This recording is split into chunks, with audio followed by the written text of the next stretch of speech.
We would now like to welcome to the stage the honorary president of the Hong Kong Academy of Finance. Since 2017, he has been responsible with his team, with the entire body of his government, for the main vehicle through which Hong Kong policy is made reality, the budget. The different institutions and government bodies that are responsible for Hong Kong's financial and regulatory environment and even its economic development all fall under his purview. He is the financial secretary of the Hong Kong Special Administrative Region of the People's Republic of China. Please welcome Mr. Paul Chan.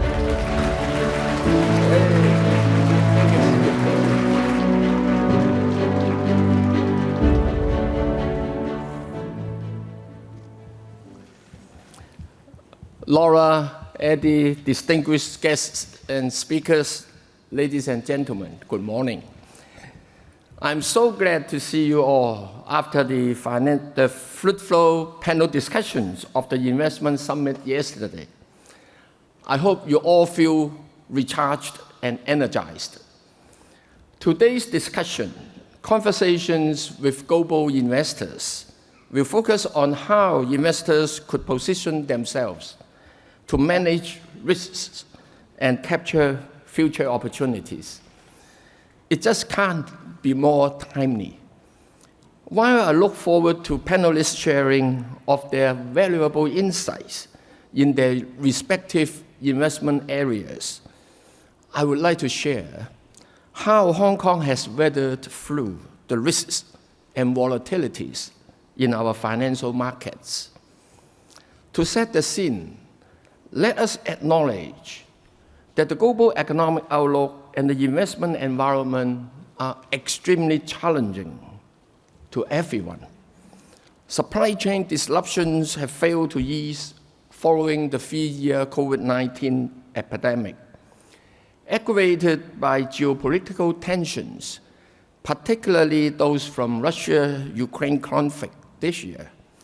Inflation in advanced economies has been pushed to levels not seen for decades.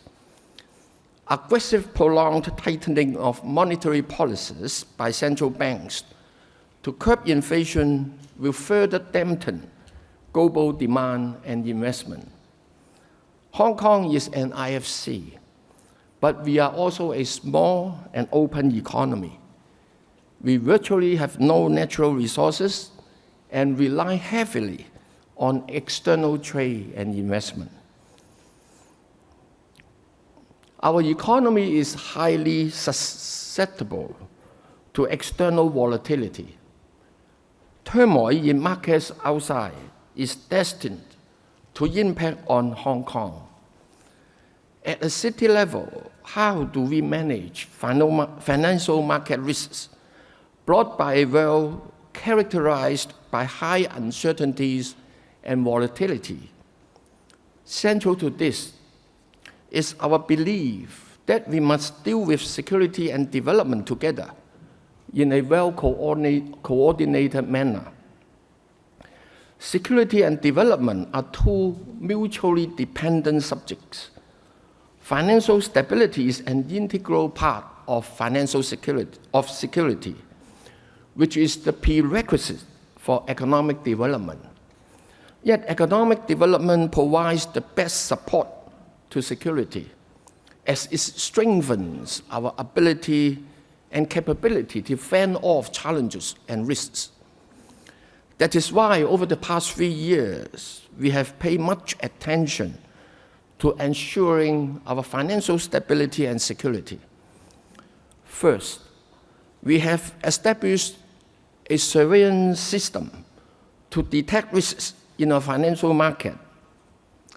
Together with financial regulators, we have adopted a cross-market, coordinated, and round-the-clock monitoring mechanism over all sectors of the financial markets.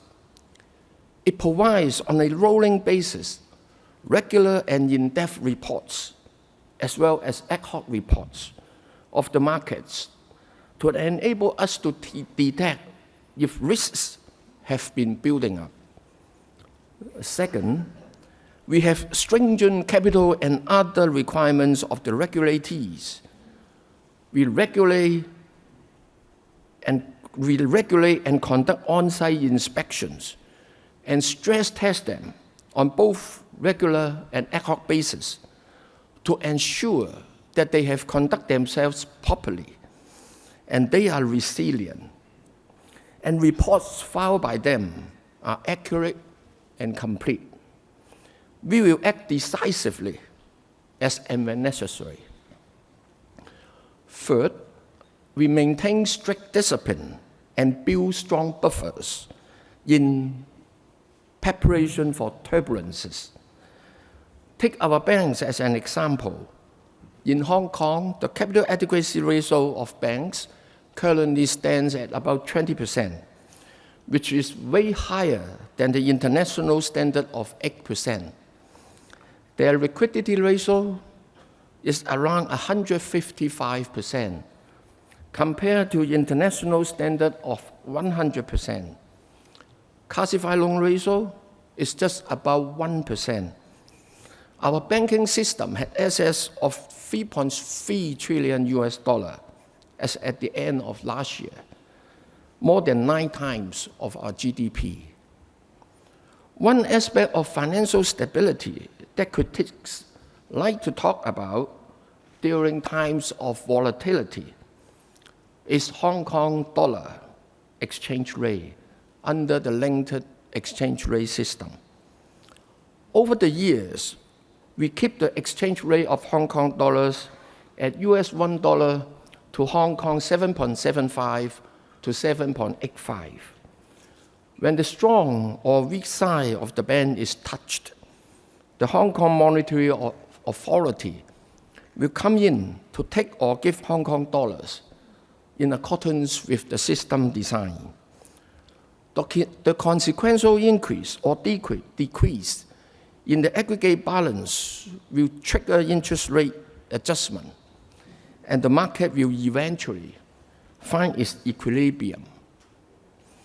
As mentioned above, we have built very strong buffers and resilience in the banking system to support this, and we have been exercising strict discipline to keep the capital inflow in liquid US dollar-denominated instruments so that we can pay them back anytime.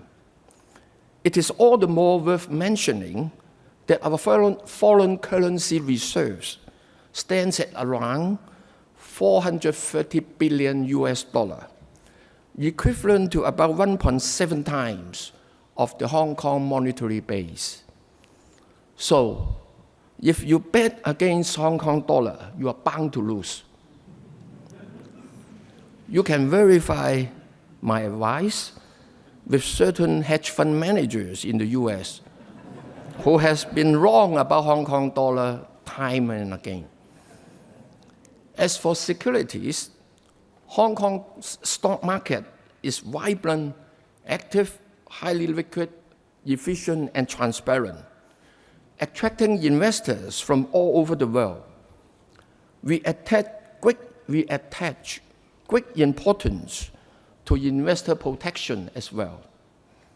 We believe that for a market to succeed in the long term, it must be trusted by both market participants and investors.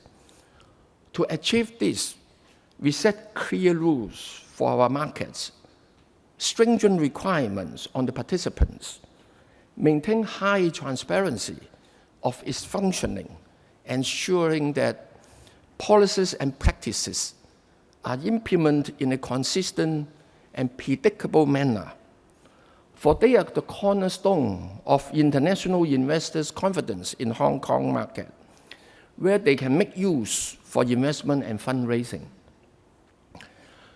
The stock market in Hong Kong has been quite volatile recently.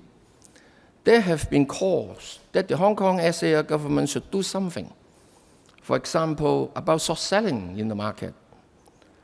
Let me tell you that on a daily basis, we analyze in depth the performance of our markets. For example, factors causing such volatility is performance vis-à-vis markets in the region and the global markets, the short selling volume and the underlying reasons. Who are the players? Relationship between short selling and short positions. Any concentration risks. We also look at the futures market as well as the derivatives market. We also analyze the information in the trade repository system. Basically, so far, there was no cause for alarm. We also look at the clearinghouse, licensed corporations, and the mutual funds to ensure that they are financially sound and resilient.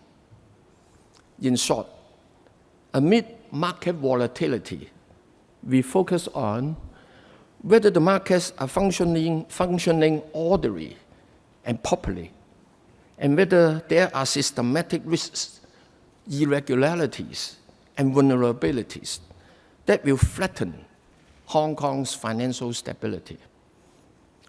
Ladies and gentlemen, I hope my sharing on our philosophy and approach towards market regulation has facilitated better understanding and inspire more trust in our system and our markets. Hong Kong is an IFC with an internationally aligned regulatory regime, deep liquidity, great transparency, and much resilience. With proper safeguards to protect investors, we are simply the best IFC in Asia. You are most welcome to do business and make more investments here. I wish you all good health and the best of business in the coming year. Thank you.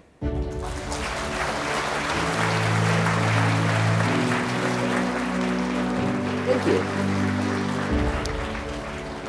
Thank you very much, Mr. Financial Secretary. We know that you moved heaven and very sandy earth to be here with us this week, and we do appreciate it. Thank you again. Thank you. You, Mr. Secretary, you've had to deal with volatility.